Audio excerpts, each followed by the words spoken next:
कुमारी मायावती जी जिंदाबाद जिंदाबाद जिंदाबाद। बहन कुमारी मायावती जी जिंदाबाद जिंदाबाद बहन जी जिंदाबाद। आप संघर्ष करो, हम आपके साथ बहन जी आप आगे हम बढ़ो। आपके साथ हैं। बीएसपी की क्या पहचान, नीला झंडा हाथी निशान। बीएसपी की क्या पहचान, नीला झंडा हाथी बहुजन समाज पार्टी जिंदाबाद, जिंदाबाद बहुजन जिंदाबाद समाज पार्टी जिंदाबाद, जिंदाबाद बहन जिंदाबाद कुमारी मायावती जिंदाबाद, जिंदाबाद बहन जिंदाबाद। कुमारी मायावती जिंदाबाद, जिंदाबाद जिंदाबाद। बीएसपी की क्या पहचान, नीला झंडा हाथी निशान।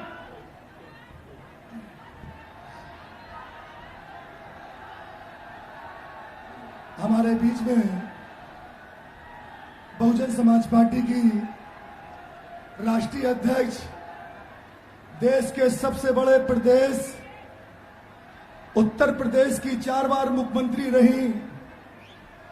दलितों की, पिछड़ों की, अकलियतों की, साथ साथ सर्व समाज की नेता, हम सब की नेता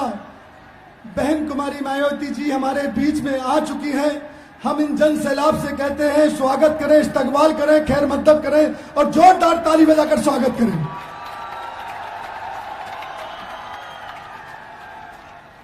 मैं चौधरी प्रेरणा, जो चौधरी विजयधर सिंह की बेटी हैं, और चौधरी विजयधर सिंह जी, रणविजय सिंह जी और उनके साथी, एक जो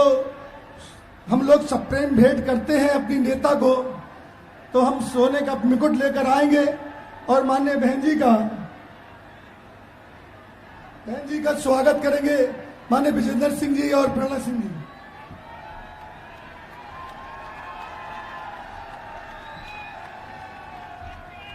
बहुजन समाज पार्टी जिंदाबाद, बहन जी जिंदाबाद, बीएसपी की क्या पहचान, बहुजन समाज पार्टी जिंदाबाद, बहुजन समाज पार्टी जिंदाबाद,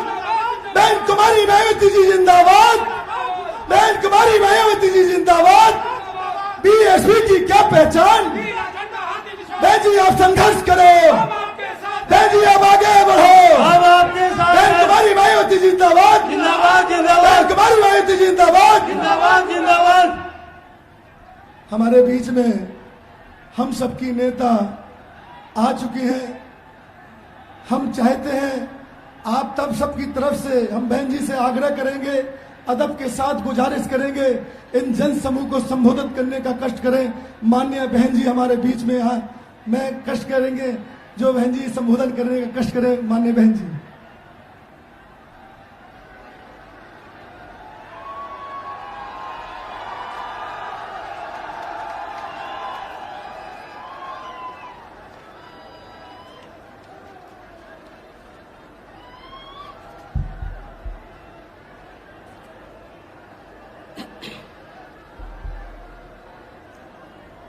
बीएसपी की इस चुनावी जनसभा में इकट्ठा हुए पार्टी के सभी छोटे बड़े पदाधिकारी एवं कार्यकर्तागण, आज आप लोग देश में व यहाँ आपके उत्तर प्रदेश स्टेट में भी लोकसभा के लिए हो रहे आम चुनाव में अपनी पार्टी के उम्मीदवारों के समर्थन में जो यहाँ चुनाव लड़े हैं, उनके समर्थन में मुझे सुनने के लिए यहाँ इकट्ठा हुए हैं, तो उसके लिए मैं आप सभी लोगों का हार्दिक दिल से आभार प्रकट करती हूँ। वैसे आप लोगों को ये विदित है कि हमारी पार्टी कांग्रेस, बीजेपी व अन्य किसी भी विरोधी पार्टी तथा गठबंधन आदि के साथ मिलकर नहीं, बल्कि अकेले ही अपनी पार्टी के बलबूते पर ही पूरी तैयारी व दमदारी के साथ यह चुनाव लड़ रही है। इसके साथ ही हमने टिकट बंटवारे के मामले में भी सर्व समाज के लोगों को उचित भागीदारी दी है, जिनको जिताने के लिए पार्टी के लोग पूरे जी जान से लगे हैं। हालांकि आज यहाँ आपकी इकट्ठा हुई अपार भीड़ व भीड़ के जबरदस्त जोश को भी देखकर अब मुझे भी ये काफी हद तक भरोसा हो गया है कि पिछली बार की तरह इस बार भी आप लोग यहाँ अपने उत्तर प्रदेश से लोकसभा चुनाव में अपनी पार्टी का बेहतर रिजल्ट जरूर लाएंगे। पिछली बार की तरह आप लोग बिजनौर लोकसभा की सीट को भी जीतेंगे और नगीना रिजर्व लोकसभा की सीट को भी जरूर जीतेंगे। इसके लिए अब मैं आप लोगों का ध्यान कुछ जरूरी बातों की तरफ दिलाना चाहती हूँ और इस संबंध में विशेषकर मैं कांग्रेस, बीजेपी व इनके अन्य सभी सहयोगी दलों के बारे में ये कहना चाहूंगी कि आजादी के बाद शुरू में केंद्र व देश के काफी राज्यों में भी ज्यादातर सत्ता यहाँ कांग्रेस पार्टी के ही हाथों में केंद्रित रही है, किंतु इनकी अधिकांश मामलों में रही गलत नीतियों एवं गलत कार्य प्रणाली आदि की वजह से ही फिर इस पार्टी को केंद्र व काफी राज्यों की भी सत्ता से बाहर होना पड़ा है तथा यही स्थिति इनकी सहयोगी पार्टियों की भी बनी रही है, जिसके कारण ही फिर पिछले कई वर्षों से बीजेपी व इनके सहयोगी दल केंद्र एवं काफी राज्यों की सत्ता में काबिज हो गए हैं, लेकिन इनकी भी ज्यादातर रही जातिवादी, पूंजीवादी, संकीर्ण, सांप्रदायिक व द्वेषपूर्ण नीतियों एवं कार्य प्रणाली आदि से तथा इनके कथनी व करनी में भी काफी अंतर होने की वजह से अब ऐसा लगता है कि इस बार ये पार्टी भी यानी कि भारतीय जनता पार्टी भी केंद्र की सत्ता में आसानी से वापस आने वाली नहीं है, बशर्ते यदि ये चुनाव इस बार फ्री एंड फेयर होता है तथा आम चर्चा के मुताबिक वोटिंग मशीनों में भी कोई गड़बड़ी आदि नहीं की जाती है और वैसे भी इस बार चुनाव में इनकी कोई भी पुरानी व नई चल रही नाटकबाजी, जुमलेबाजी व गारंटी आदि काम में आने वाली नहीं है, क्योंकि अब देश की जनता काफी हद तक इस बात को समझ चुकी है कि इनकी पार्टी ने अब तक देश के विशेषकर गरीबों, कमजोर तबकों, मध्यम वर्गों एवं अन्य मेहनतकश लोगों को जो इन्हें अच्छे दिन दिखाने के वायदे किए थे, असंख्य प्रलोभन भरे वायदे किए थे तथा अनेकों हवाई व कागजी गारंटी भी दी है, तो उनका जमीनी हकीकत में अभी तक इन्होंने लगभग 1/4 हिस्सा कार्य भी पूरा नहीं किया है, बल्कि इसके स्थान पर इनका ज्यादातर समय व ताकत भी यहाँ इनके अपने चहेते रहे बड़े बड़े पूंजीपतियों एवं धन्ना सेठों को ही ज्यादा से ज्यादा मालामाल व धनवान आदि बनाने में तथा उन्हें हर स्तर पर छूट देने व बचाने में ही लगी रही है, जिनके अधिकांश आर्थिक सहयोग से ही ये पार्टी व अन्य पार्टियां भी अपना संगठन चलाती हैं तथा चुनाव आदि भी लड़ाती हैं, जिसका काफी कुछ खुलासा बॉन्ड की अभी हाल ही में आई रिपोर्ट में भी किया गया है। इसके साथ ही अब ऐसा लगता है कि कांग्रेस पार्टी की तरह ही बीजेपी ने भी केंद्र की तमाम सरकारी जांच एजेंसियों का ज्यादातर राजनीतिकरण ही कर दिया है। इसके अलावा देश के किसान वर्ग भी वर्तमान बीजेपी की सरकार में शुरू से ही अपनी विभिन्न समस्याओं को लेकर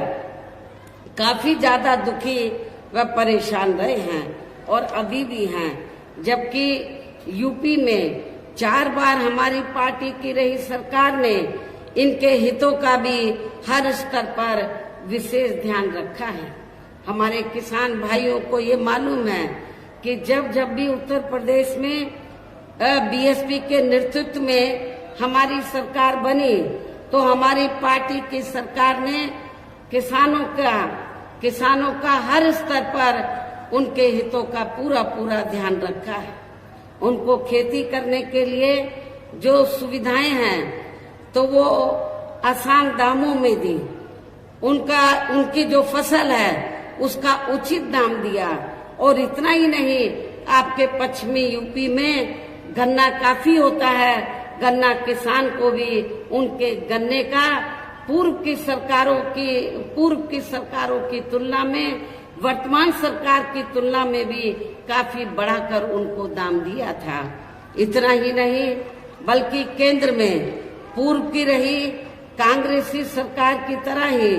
वर्तमान भाजपा सरकार में भी इनकी जातिवादी, हीन, सांप्रदायिक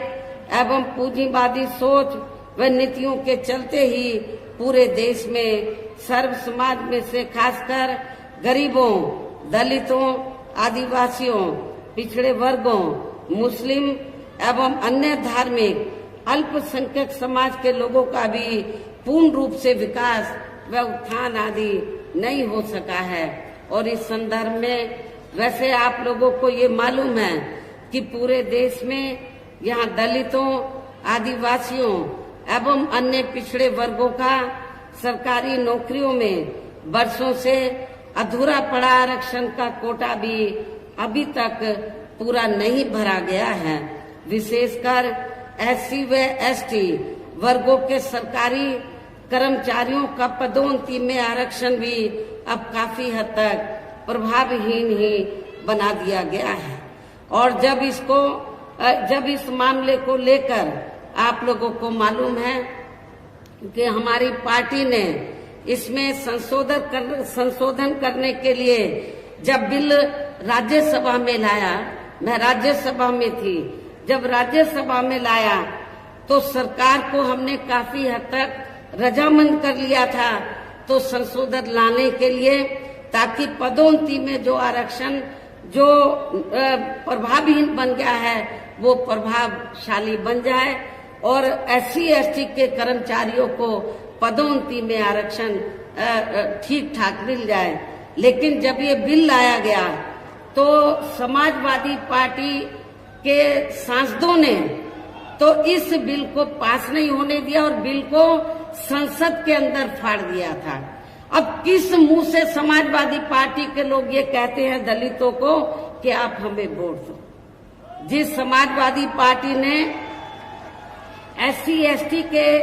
का जो पदोन्नति में आरक्षण का विधेयक है उसको पास नहीं होने दिया, ऐसी पार्टी के उम्मीदवार की जमानत जब्त कराना ये आप लोगों की जिम्मेवारी बनती है। साथ ही केंद्र व राज्यों में भी विरोधी पार्टियों की रही सरकारों में इन सभी वर्गों को प्राइवेट सेक्टर में आरक्षण दिए जाने की व्यवस्था किए बिना ही इनकी सरकारों के ज्यादातर सरकारी कार्य अब प्राइवेट सेक्टर के जरिए ही इनके बड़े बड़े पूंजीपतियों व धन्ना सीटों आदि को ही दिए जाने के कारण अब इनको पूरे देश में आरक्षण का बहुत कम ही लाभ मिल पा रहा है। इसी प्रकार इनका अन्य और मामलों में भी शोषण व उत्पीड़न आदि होना अभी तक भी बंद नहीं हुआ है। इनके साथ साथ मुस्लिम व अन्य धार्मिक अल्पसंख्यक समाज के लोगों की भी हालत हर स्तर पर यहाँ काफी ज्यादा खराब व दयनीय ही बनी हुई है, जिसका काफी कुछ खुलासा सच्चर कमेटी की रिपोर्ट में भी किया गया है। इतना ही नहीं बल्कि पिछले कुछ वर्षों से केंद्र व अधिकांश राज्यों में भी बीजेपी व आरएसएस की सरकारों के चलते हुए अब इनका विकास एवं उत्थान आदि होना होना भी काफी हद तक बंदशाही हो गया है। आए दिन इन पर खासकर धर्म की आड़ में हो रही जुल्म जाति भी यह काफी ज्यादा चरम सीमा पर पहुंच चुकी है। इनके साथ साथ अपर कास्ट समाज में से विशेषकर गरीब लोगों की भी हालत हमें कोई खास अच्छी नजर नहीं आती है।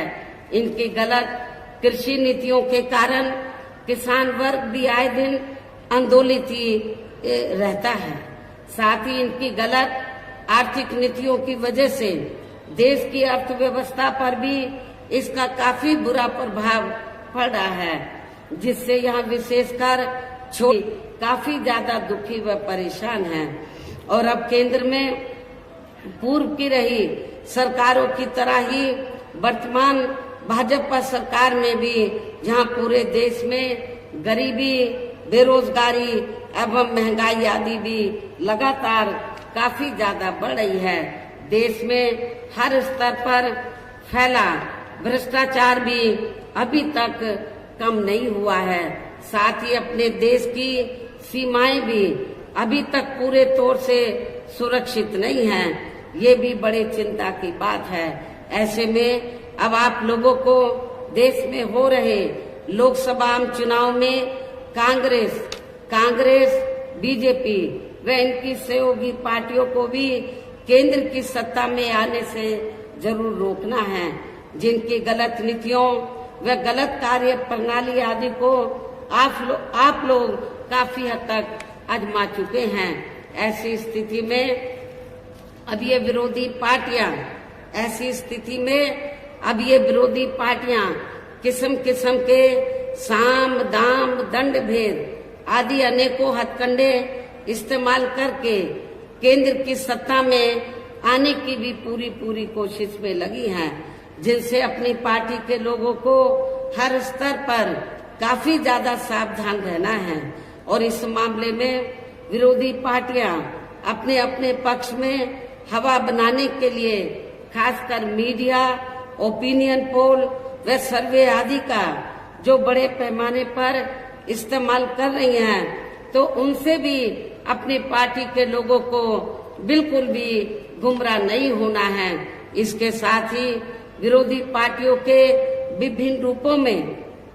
जारी किए गए इनके हवाई व प्रलोभन भरे चुनावी घोषणा पत्रों एवं वायदों आदि के बहकावे में भी अपनी पार्टी के लोगों को कतई नहीं आना है, जिन्हें ये पार्टियां चुनाव खत्म होने के बाद ज्यादातर अमल में नहीं लाती हैं। और अब जिन पर से देश की जनता का अधिकांश विश्वास ही उठ गया है। यही खास वजह है कि हमारी पार्टी किसी भी चुनाव में अपनी पार्टी का कोई भी चुनावी घोषणा पत्र आदि जारी नहीं करती है। वैसे भी हमारी पार्टी किसी भी मामले में कहने में बहुत कम बल्कि कार्य करके दिखाने में ही ज्यादा विश्वास रखती है। और इस बात का सबसे बड़ा सबूत ये है कि उत्तर प्रदेश में 4 बार हमारी पार्टी के नेतृत्व में रही सरकार ने चुनाव में अपनी पार्टी के बिना कोई जारी किए गए चुनावी घोषणा पत्र के ही प्रदेश में आम जनहित में काफी कुछ ऐतिहासिक कार्य करके दिखाए हैं, जिनकी अब देश में अधिकांश पार्टियों की सरकारें काफी नकल भी कर रही हैं। जबकि इस मामले में हमारी पार्टी का ये कहना है कि यदि इन पार्टियों के स्थान पर केंद्र में हमें अपनी पार्टी की सरकार बनाने का मौका मिलता है, तो तब फिर हमारी पार्टी की बनी सरकार केंद्र में यहाँ अब तक रही सभी विरोधी पार्टियों की सरकारों की तरह केवल हवाई व कागजी कार्य आदि नहीं करेगी, बल्कि उत्तर प्रदेश की तरह ही जमीनी हकीकत में ठोस कार्य करके दिखाएगी। और इस संदर्भ में खासकर मैं ये कहना चाहूंगी, केंद्र द्वारा देश में पिछले कुछ समय से अति गरीब परिवारों को अस्थायी तौर पर फ्री में जो थोड़ी सी खाद्य सामग्री दी जा रही है या राशन आदि दिया जा रहा है, तो उससे इनका स्थायी तौर पर भला होने वाला नहीं है। और वैसे भी इनकी ये जटिल समस्या देश में हर हाथ को काम देने से ही केवल दूर हो सकती है, जिसकी तरफ हमारी पार्टी की बनी सरकार विशेष ध्यान देगी। साथ ही देश में पिछले काफी वर्षों से आए दिन बढ़ रही गरीबी, बेरोजगारी व महंगाई आदि से भी जनता बहुत ज्यादा दुखी व परेशान है, जिसे भी आर्थिक नीतियों में तब्दीली करके जरूर दूर किया जाएगा।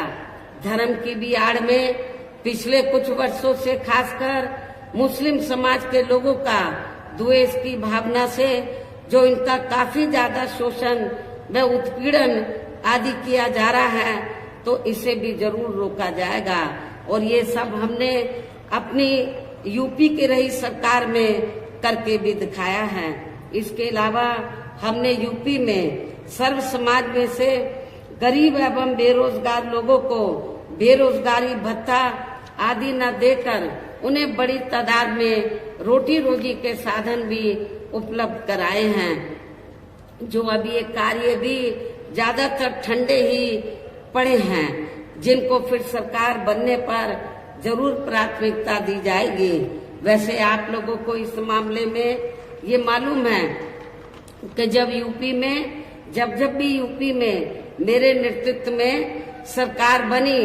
तो हमने उत्तर प्रदेश में तो गरीब और बेरोजगार लोगों को बिना कोई रिश्वत लिए हुए उनको बड़ी तादाद में रोटी रोजी के साधन दिए हैं। पुलिस भर्ती में जब पुलिस भर्ती हुई थी, तो आपके पश्चिमी यूपी से तो काफी लोगों को भर्ती किया गया, और खास तौर से हमने बिना कोई पक्षपात के, बिना कोई जाति देखे हुए जो भी इसमें काबिल था, जो भी इस पोस्ट के लिए काबिल था, उनकी हमने भर्ती की। आपके पश्चिमी यूपी से बड़े पैमाने पर हमारे जाट जो बच्चे हैं, उनकी भी बड़ी तादाद में भर्ती हुई थी। वैसे तो अन्य समाज के लोगों को भी मौका मिला, लेकिन उन्हें भी मौका दिया गया। कहने का तात्पर्य यह है कि देश में इस समय हो रहे लोकसभा आम चुनाव में विरोधी पार्टियों के जारी किए गए उनके हवाई व प्रलोभन भरे चुनावी घोषणा पत्रों आदि के बहकावे में अब यहाँ खासकर देश के अति गरीबों, मजदूरों, बेरोजगारों एवं अन्य जरूरतमंद लोगों को बिल्कुल भी नहीं आना है। और अब इन्हें ऐसी सभी विरोधी पार्टियों को हर हालत में केंद्र की सत्ता में आने से जरूर रोकना है, जिनकी कथनी व करनी में काफी अंतर रहा है तथा जिन्हें ये लोग बरसों से आजमा भी चुके हैं। ऐसे में अब मेरा यही कहना है कि आप लोगों को अपने खुद के व अपने प्रदेश एवं देश के भी हित में, अपने क्षेत्र के भी हित में अपने वोटों को यहाँ कांग्रेस, बीजेपी व अन्य विरोधी पार्टियों को न देकर केवल अपनी एकमात्र हितैषी पार्टी बहुजन समाज पार्टी को ही देना है। जो ये पार्टी उत्तर प्रदेश की तरह ही केंद्र में भी अपनी पार्टी की सरकार बनने पर फिर पूरे देश में यह अपनी पार्टी की सर्वजन हिताय व सर्वजन सुखाय की नीतियों पर आधारित ही सरकार चलाएगी। इसके साथ साथ केंद्र से जुड़ी आपके क्षेत्र की जो भी यहाँ स्थानीय समस्याएं होंगी, तो उन्हें भी फिर दूर करने का हर संभव पूरा प्रयास किया जाएगा। साथ ही यहाँ गरीबों, मजदूरों, बेरोजगारों, कर्मचारियों, किसानों, छोटे व्यापारियों एवं अन्य मेहनतकश लोगों के हितों का भी विशेष ध्यान रखा जाएगा। सर्व समाज में से खासकर दलितों, आदिवासियों, पिछड़े वर्गों, मुस्लिम व अन्य धार्मिक अल्पसंख्यक समाज के लोगों के विकास एवं उत्थान के साथ साथ हर स्तर पर इनकी सुरक्षा आदि के लिए भी सख्त कदम उठाए जाएंगे। और तभी फिर यहाँ वास्तव में अपने देश के महान संतों, गुरुओं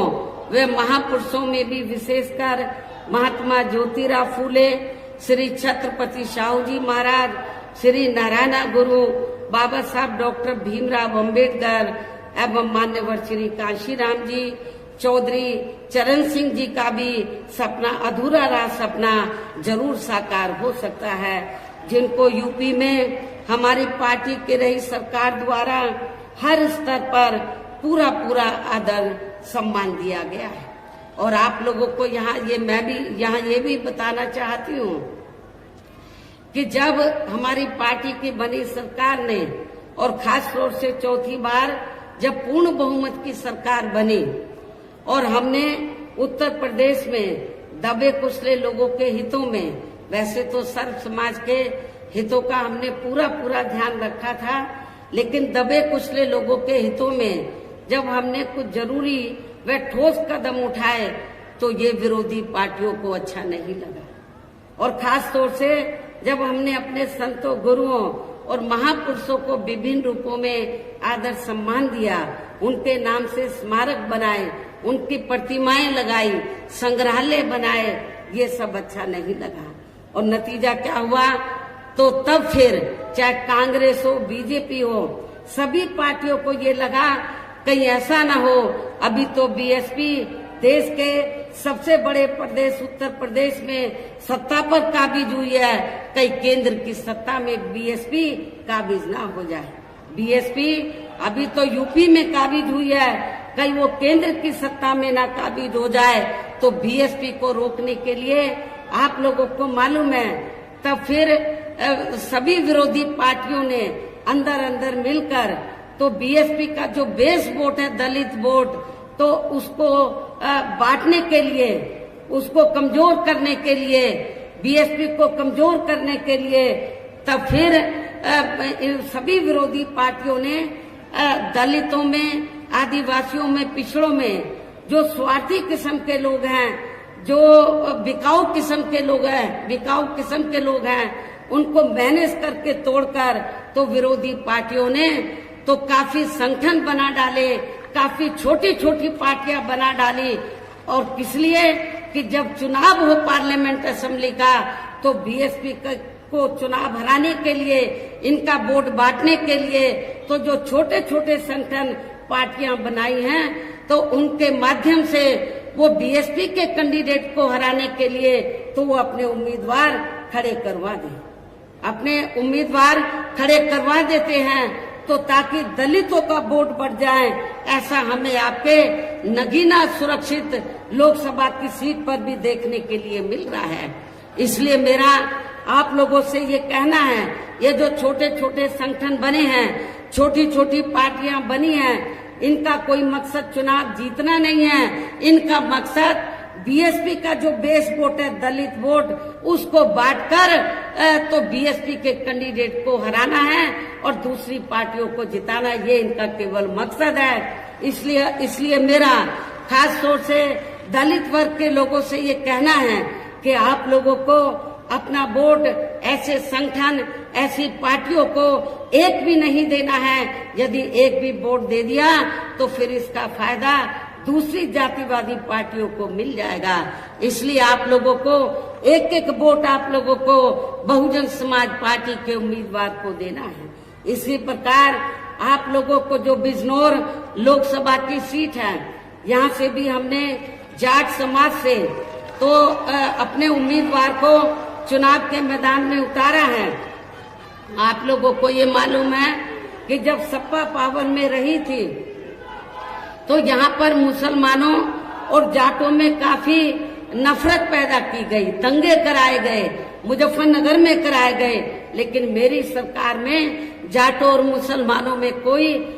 उनमें नफरत पैदा नहीं की गई, कोई उनमें आपस में कोई जातीय संघर्ष नहीं हुआ, कोई भी तनाव पैदा नहीं हुआ। ये सब आप लोगों को मालूम है। और इसी मानसिकता पर चलकर ही तो हमने जिनको चुनाव के मैदान में उतारा है, वो इसी मानसिकता के हैं कि जो मुस्लिम और जो जाट समाज है, जो पूर्व में यहाँ नफरत पैदा की गई, उसको भाईचारे में तब्दील किया जाए। इसी मानसिकता के हमारे उम्मीदवार है। इन्हीं खास बातों के साथ ही अब मेरा देश में आपके स्टेट के भी हित में यही कहना है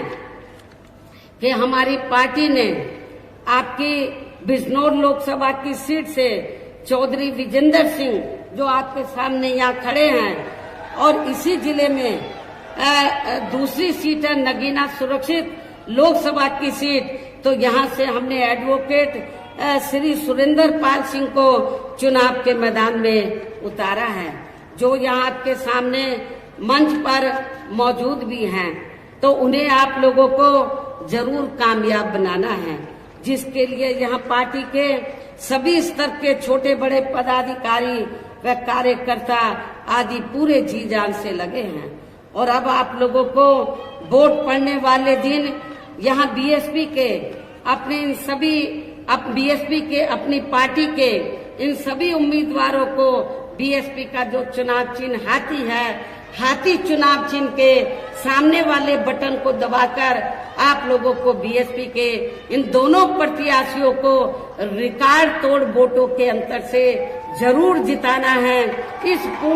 पुरजोर अपील के साथ ही अब मैं अपनी बात यही समाप्त करती हूँ। जय भीम, जय भारत। बहुजन समाज पार्टी जिंदाबाद, बहन कुमारी पार्टी जिंदाबाद, बहन कुमारी पार्टी जिंदाबाद। बीएसपी की क्या पहचान, बीएसपी की क्या पहचान, बहुजन समाज पार्टी जिंदाबाद, बहन कुमारी मायावती जी जिंदाबाद, बहन कुमारी मायावती जी जिंदाबाद। बीएसपी की क्या पहचान, बेटी आप संघर्ष करो, बेटी